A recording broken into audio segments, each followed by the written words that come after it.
History as it happens, August 24th, 2021. The Arab Spring, 10 years on. Breaking news tonight from Cairo, where after a day of unprecedented violence, the night gives way to... In Syria today, the largest demonstrations that country has seen in months. Huge protests have gone on all day long. It's now almost 5 o'clock in the afternoon. It's 2 hours. Gaddafi might have been comic, a man consumed by pride and greed, oblivious to the spectacle he'd become. When uprisings rippled across North Africa and the Middle East a decade ago, ordinary people challenged entrenched power, raising hope the Arab world might finally throw off the yoke of dictatorship and oppression. Such hopes were not realized, and some countries are worse off now than they were before. But the story isn't over. That's next, as we report history as it happens, a podcast from the Washington Times. I'm Martin DeCaro. Revolution is not only about changing the ruling clan, whether it's a family, a party, whatever it is. Revolution should also include social change. And I think this is the missing element in the region. History so often surprises us. Do you remember the name Mohamed Bouazizi? He was a street vendor in Tunisia. He lit himself on fire outside a government office building in an act of protest. That was in December 2010. Now, that act alone might have made the news for a day and then been forgotten. But it triggered massive protests. The unrest spread to other countries, and soon the leaders of 4 countries were gone, in Tunisia, Libya, Egypt, and Yemen. And civil war broke out in Yemen, Libya, and Syria. Now, maybe in retrospect it shouldn't have been a surprise. Why it took Bouazizi's act of self-sacrifice to spark the uprisings, I really can't say. But the Arab people's grievances had been piling up for decades, if not a century. Still, did you expect to turn on your TV one day and see Egypt revolting against Hosni Mubarak? We're right in Tahrir Square, where all of these protests are, of course, happening. During the last 14 days or so, reached a boiling point, a breaking point, where they said enough is enough. I still remember where I was that day, but change in Egypt, as in most Arab Spring countries, was stillborn. Yes, some dictators were out of power, Gaddafi in Libya was dead, but fundamental change did not occur. The inspiring scenes of public squares, teeming with ordinary people, gave many of us hope, false hope it turned out, that democracy, human rights, and economic opportunity might sprout in the Middle East, a region whose borders were invented by the colonial powers after the First World War, whose nations eventually gained independence only to be ruled by dictators, autocracies, or monarchies, some supported by the United States. And that history matters. The story did not end in 2011, however. In Iraq just 2 years ago, for instance, protesters angry at Iranian influence ousted their prime minister. And the story isn't over yet. So let's talk about it now with Dr. Elie Abouaoun, the Director of Middle East and North Africa Programs at the U.S. Institute of Peace Regional Office in Tunisia. He is a longtime human rights activist and once served as the head of the Arab Human Rights Fund. Dr. Abouaoun, welcome. Thank you. You're speaking to us from Tunisia, but in 2011, when the Arab Spring revolts broke out, you were in Baghdad in the Green Zone. I want to start by asking you what you thought as you saw, well, the first revolt starting in Tunisia, and then it spilled to, 5 other countries in a major way. There were smaller protests in other places. What were you thinking then as you saw all these revolutions break out? Well, thank you very much again. Obviously, that was a historic moment. I recall some mixed feelings back then, feelings of achievement because I have a long history of working on human rights issues in the region. So for me, seeing these dictators falling down one after the other was rewarding in one way. But at the same time, there was definitely a feeling of unknown, uncertain future, let me put it this way. And also, we didn't know, for people who lived in the region, it took us some time to realize that these events are irreversible. For example, when Ben Ali flew to Saudi Arabia, he would come back in a few weeks. Obviously, in the case of Gaddafi, it was different because he was killed on the spot. In the case of Egypt, Hosni Mubarak was put in jail, so people thought he might go out a few weeks later. So there was this uncertainty also about how the events will unfold and whether this is reversible or not. Well, soon enough, many people were disappointed in the outcome of these revolts, and we're speaking generally here about the region. Of course, each country is different, but I think that generalization fits, that except for Tunisia, which is having its problems now, the revolts did not bring about a fundamental change. You've written essays about this, that these revolutions lacked a change in the social compact. Why was that? The point I tried to make in my different writings is that revolution is not only about changing the ruling clan, whether it's a family, a party, or whatever it is. Revolution should also include social change. And I think this is the missing element in the region. We've seen regimes falling down, but we didn't see the real transformation at the grassroots level that was supposed to sustain the result.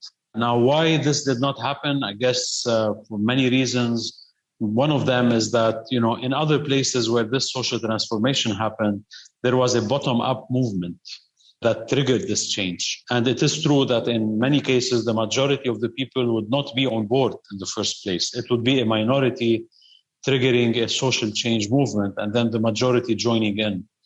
So all of these dynamics do not exist in our region. On the contrary, what I realize is that the political practices of the new rulers were almost identical, if not worse, than the political practices of the dictators who fell down.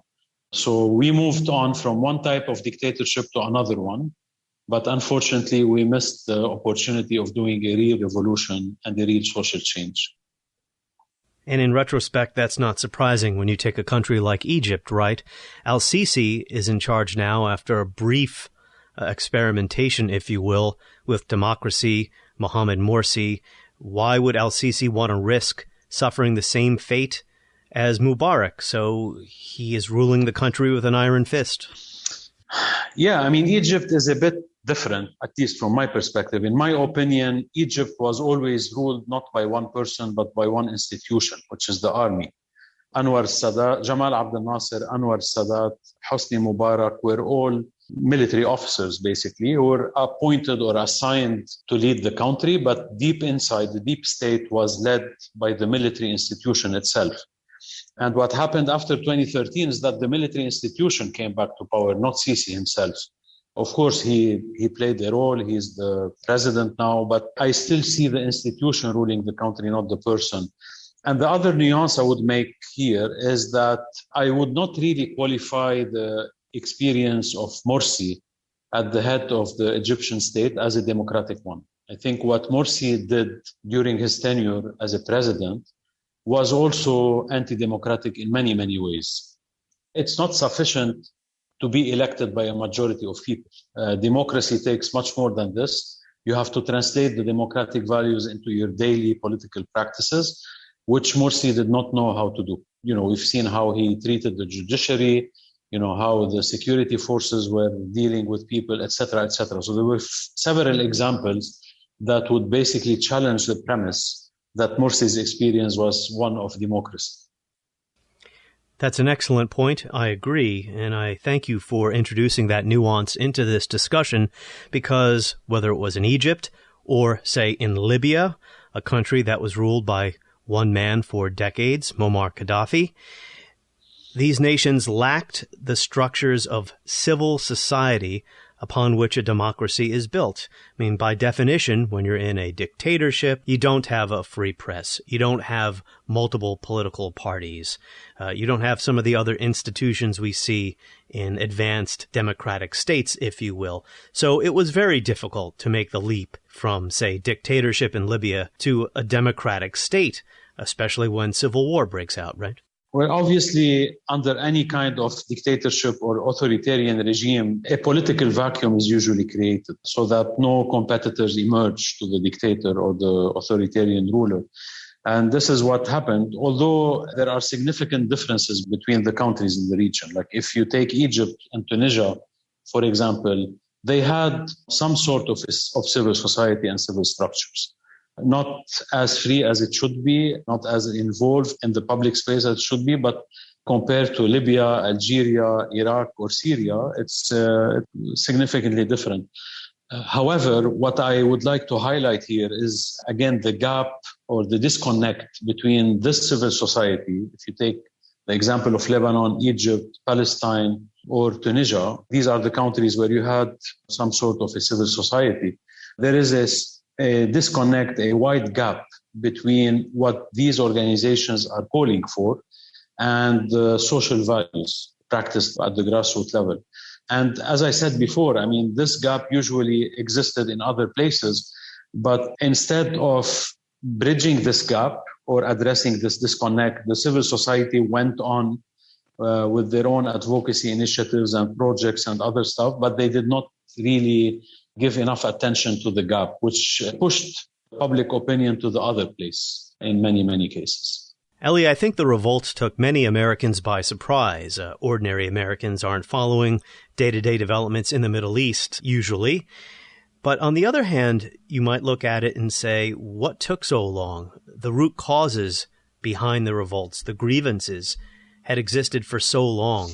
What's your take on that? I'm afraid I don't have a solid answer that is not even convincing to me. But I have few assumptions that I can make to answer this question.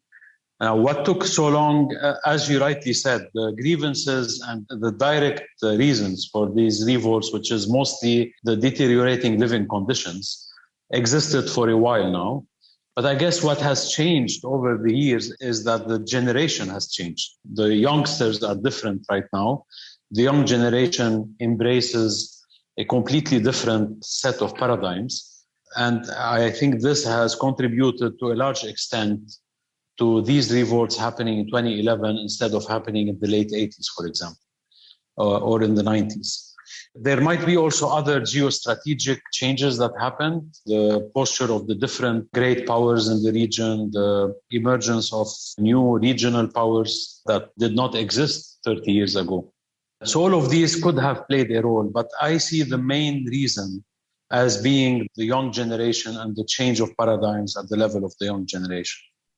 And they have access to social media. Some have theorized that, sharing images from one country to another helped fuel the domino effect, if you will, of the uprisings.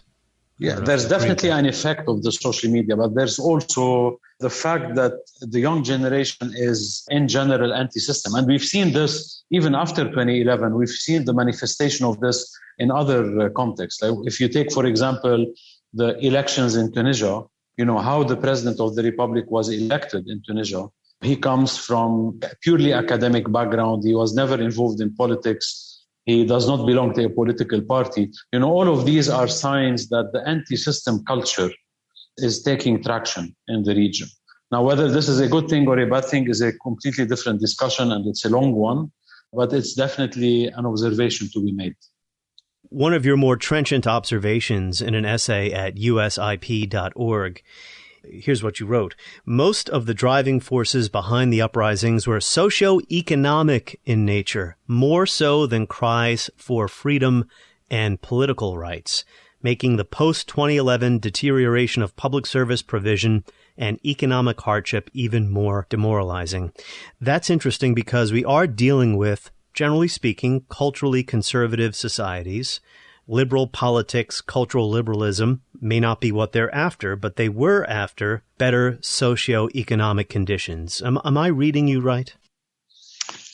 Yes, I still believe that the main drivers were mostly social and economic, or to put it in different terms, deteriorating living conditions. What we're seeing now in some countries, what is being called the counter-revolution or the reverse process, is also driven by the fact that these same people who went on the streets aiming at better living conditions did not find the answer in the new system. So they're saying now, okay, well, back then we had to deal with one person, one dictator, one kleptocrat. Now we have a number of dictators and kleptocrats. So maybe we should go back to the older model.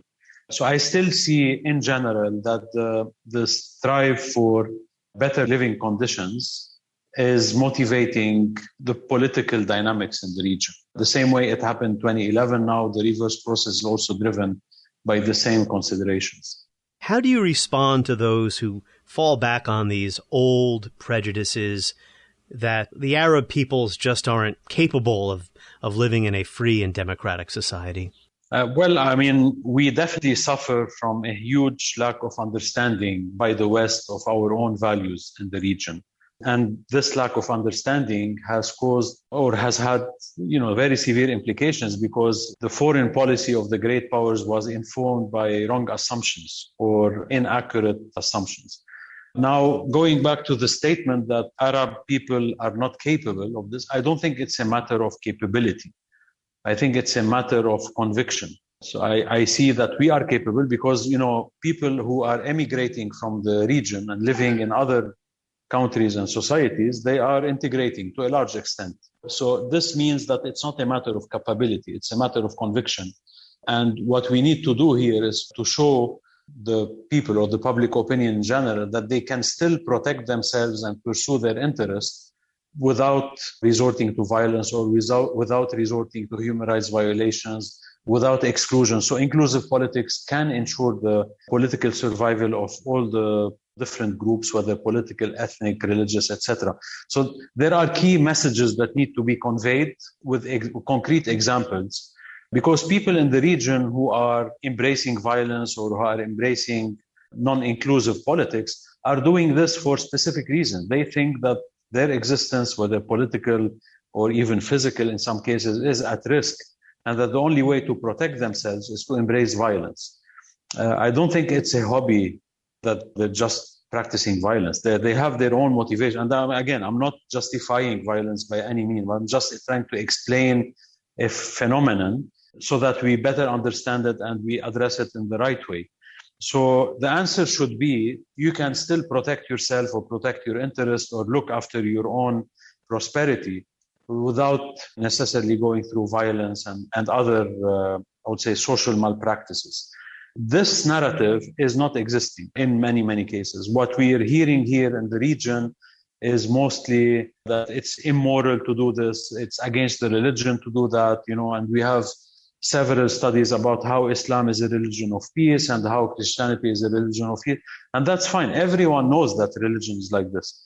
Honestly, I don't think that people care about this. They do care about their own interests. If we can prove to them through practical examples that they can realize their interests without resorting to violence and to human rights violations, of course, the change will not happen overnight, but the change process will at least start. Are you referring to ordinary people resorting to violence to change their government? Yeah, ordinary people and elites in some cases. Only today I was discussing with some fellow civil society activists in Lebanon. And at some point I told them in the discussion that the way you're discussing and the way you're judging people is exactly similar to the way that is used by the same people you criticize. It is a cross-cutting problem at the social level in the region. It's simply difficult to turn back so much history, but it does remind me of a quote from the classic film, The Battle of Algiers. I'm sure you've seen this movie. I'm afraid not. Pontecorvo, the Italian director, one of the Algerian revolutionaries says, "It's hard to start a revolution, even harder to continue it, and hardest of all to win it. But it's only afterwards, when we have won, that the true difficulties begin." And of course, these revolts weren't necessarily won. Some have argued that they weren't revolts at all because they didn't change the fundamental structure. If there's one clear lesson from what happened in 2011 is that definitely it's not easy to start a revolution. It's definitely easy to win it and later on to sustain the results of the revolution and to go to a better place. Because you can always change whatever you want, but whether the change is to the better or not is a different story. So this question is quite relevant to what happened after 2011. But again, the reasons for failure would be the same. I don't want to repeat them. I think, the lack of a real social change is the main reason for that. Looking back on the uprisings 10 years ago, it's easy to forget how many people in each of these countries wanted to maintain the status quo, wanted to maintain the existing power structure because they were benefiting from it. I do remember in Egypt seeing pro-Mubarak forces on horseback attacking the protesters in Tahrir Square, for instance. Well, in 2011, these forces were not so powerful. And even when they existed, they didn't dare go out and say want to maintain the dictators. I mean, with very few exceptions, of course. But in general, the popular wave was sweeping. You know, everyone had to ride the wave, even those who are not really convinced about the change. But it was only a few years later when the change did not bring better living conditions, as I said before, that these anti-change forces, if I want to call them like this, have regained force. And we've seen some of them, you know, again, occupying some space in the media. Even some of them were trying to go back to some, you know, government positions or to run it through elections again. So in the first couple of years, the space for these anti-democratic forces was really very, very narrow. But this space expanded as the new structure, the new ruling elite after 2011 was unable to set the countries on a path of prosperity and stability. It's really unfortunate because last month I was in Libya and I've met some people who were flagging the idea that, for example, Saif al-Islam Gaddafi is the new savior of Libya. You know, you feel really sorry that after 10 years and so many casualties, there are people who genuinely believe that the son of a dictator is the last chance for Libya to be saved from the hell it's living now. So let me ask, why do you think nostalgia is building in places like Libya and elsewhere for the quote-unquote stability of the pre-2011 period? So the equation is that people realize that the living conditions were not only not improving, but were actually deteriorating. And then people in general easily make the connection between political and security stability and the ability of the government to improve the living conditions. The logic here is that, okay, since 2011, we've had politically turbulent phase and we've had insecurity, which translated into deteriorating living conditions. So maybe if we go back to the pre-2011 status quo, then at least we have the minimum political stability that would allow the government to perform better in terms of basic services and stuff like that. So this is more or less the logic in many cases. I do not believe in this logic. I'm just telling you how many people are looking at the matter. Civil war has a way of making people want to roll back the clock because, you know, what's going on in Libya and Syria are humanitarian calamities. And Yemen as well. Still going on to this day. Civil war in Yemen, fought by proxy, by outside powers. In what ways are the Arab Spring countries worse off now than they were before 2010? First of all, the conflict, the armed conflict that you just mentioned in Libya, in Syria, and in Yemen are obviously clear examples that the situation is worse than before. The living conditions are worse than before, partly due to the conflicts, but partly also because the new governance structures were not able to deliver. If you take Tunisia, for example, Tunisia does not have a military conflict, but the post-2011 governance structure was not able to deliver on everything related to economic and social development. So we've seen a severe deterioration of the public services and the living conditions. But also uncertainty. You know, people in the region are really looking for predictability in their future and upward social mobility. This is what people really care about. And these are the elements that people are not able to see. It's not only about electricity and water and stuff like that. It's really about being able to plan your future and to plan it in a way that would allow you to climb the social stairs. And this perspective is absent from the region. So this would be the main negative change I would describe, other than just focusing on some basic services. This lack of predictability and the lack of upward social mobility is being attributed to the political change that happened after 2011. I don't think it's accurate in every single case, but this is how it's perceived by the public opinion here. So this is why we're seeing some counter-revolution dynamics becoming more important than before. Even in Tunisia, right, where you are located? Even in Tunisia. In Tunisia today, more so compared to any other time since 2011. To what extent do the peoples of these countries blame the West, the United States, the former colonial powers, for the problems they continue to deal with today? To a large extent, the West is being blamed for what's happening, rightly or wrongly. I'm not endorsing this. I'm just stating a fact here. And I think there is a historic context for this. I mean, the region has been ruled by foreign powers for centuries. The idea that we can move with our own political will is a fantasy in the region. And obviously, when you are ruled by foreign powers for centuries, it's very easy when you analyze a given situation where you're not satisfied, it's very easy to blame it on these foreign powers. So while I strongly disagree with the blame of the West and foreign powers in general, I do understand how it is happening and why it's happening. As you mentioned at the top, you've been working on human rights issues in the Middle East for a very long time. You must be disappointed about the state of affairs. Where does the region go from here? Is the stage set potentially for another series of revolts, or is that chapter closed? No, I think that there will be more revolts, but maybe in a different shape. I don't see the same model, the same 2011 model happening again. The communities in the region are in a different place right now, but there's definitely a lot of grievances that have been developed. Now it's not against one person or one family anymore. It's an anti-system grievance. Very generic, but very dangerous because it can easily lead to populism. And I think populist politics is one of the main challenges that we're going to face in the next few years. I sincerely hope that opinion makers in our countries, like the academia, religious leaders, civil society, etc., will be able to reflect on this and to have some mitigation measures so that we don't fall into another type of dictatorship that is not led by one person, but is led by a mass that could be even more dangerous than the one led by one dictator. We didn't even mention Iraq and the new prime minister there, Mustafa al-Kadhimi. He actually wants the United States to stay in his country, not militarily, but he wants some U.S. presence there. Why is that? Because Iraq is the theater of a regional confrontation.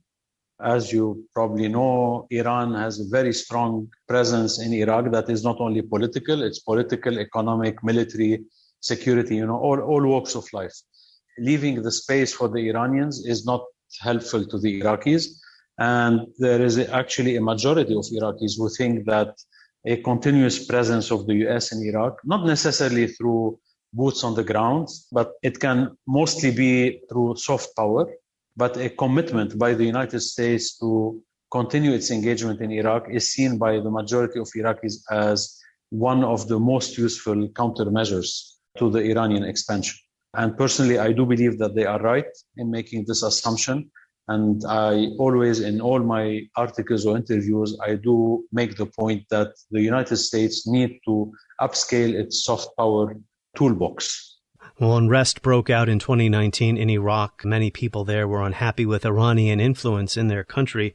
Of course, the irony was the United States did for Iran what Iran could not accomplish during the Iran-Iraq War in the 1980s, which was extend its influence into Iraq, a majority Shia country.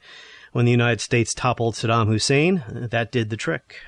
Yeah, and here, if I allow me to nuance it a little bit, it's not the toppling of Saddam Hussein, it's the bad management of the post-Saddam Hussein area that opened the space for the Iranians to get into Iraq.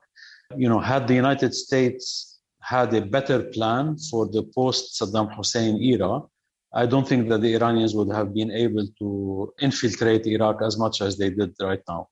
But there were very obvious wrong political decisions made right in the aftermath of the fall of Saddam Hussein that opened the space for the Iranians. And this could be the subject for another podcast. Well, we are coming up on the 20th anniversary of 9/11, and no single decision over the past 2 decades was as consequential and utterly disastrous as the decision to invade Iraq in 2003. A subject for another day. Dr. Elie Abouaoun in Tunisia, we thank you for making the connection today. On the next episode of History as It Happens, Understanding Jefferson. There's a kind of mythology surrounding the founding generation that these were demigods, or that Tongues of fire appeared over their heads when they were drafting documents like the Declaration or the Constitution. In the next generation, Ralph Waldo Emerson said, they saw God face to face. We can only see him secondhand. Thomas Jefferson was our most confounding founder, who personified the contradictions extant at the dawn of our republic. Why Jefferson matters, and why he means different things to different people, when the great Joseph Ellis joins us next episode, as we report history as it happens, a podcast from the Washington Times.